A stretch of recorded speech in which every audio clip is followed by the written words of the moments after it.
कांग्रेस के बागी सांसद राव इंद्रजीत इनेलो का पहन सकते हैं चश्मा। कुरुक्षेत्र की रैली में होंगे शामिल। फैसले से इनेलो के खिले चेहरे। जी हां, कांग्रेस को अलविदा कह चुके गुड़गांव के सांसद राव इंद्रजीत सिंह ने इनेलो का चश्मा पहनने की लगभग तैयारी कर ली है। हरियाणा के सियासी समर में अटकलें तेज हो गई हैं कि वो इनेलो में शामिल हो सकते हैं और इसके संकेत उन्होंने 1 नवंबर को कुरुक्षेत्र में होने वाली इनेलो की रैली में शामिल होकर दे भी दिए हैं। राव साहब ताऊ देवीलाल की 100वीं जयंती के मौके पर आयोजित इनेलो की रैली में शामिल होंगे। संभव सब चीज है। गठजोड़ के लिए चाहे इंडियन नेशनल लोकदल से हो या भारतीय जनता पार्टी से हो या हम खुद ब खुद अपनी पार्टी बना करके आगे रणनीति तय करें, वो सारे विकल्प हमारे खुले हैं। कयास यहां तक लगाए जा रहे हैं कि इसी रैली में कोई बड़ा ऐलान हो सकता है। हालांकि उन्होंने सद्भाव के तौर पर रैली में शामिल होने का फैसला किया है, लेकिन जानकार उनके इस फैसले के अलग ही मायने निकाल रहे हैं।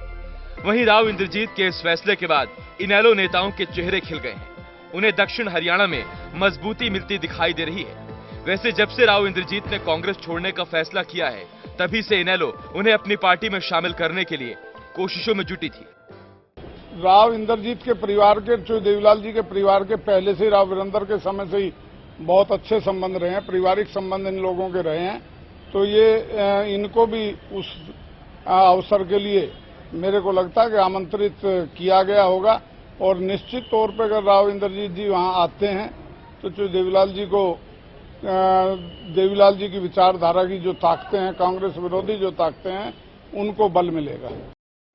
इस बीच खबर यह भी आई थी कि राव इंद्रजीत सिंह बीजेपी में शामिल हो सकते हैं।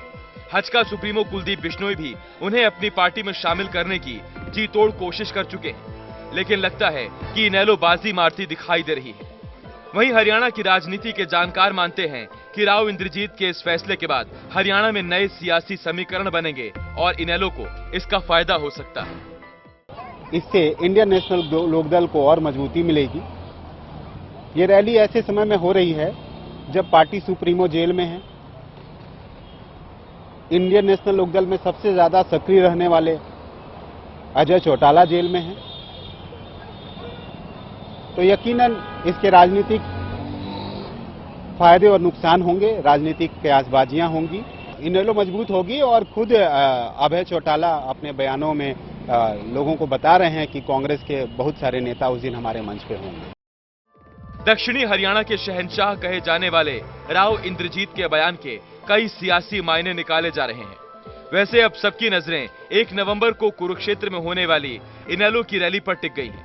जानकार मान रहे हैं कि इस रैली के बाद हरियाणा में नए समीकरण बन सकते हैं और अगर राव इंद्रजीत इनेलो में शामिल हुए तो आगामी चुनाव में इसका फायदा इनेलो को ही होगा। Sushil Singh, total news, Gurgaon.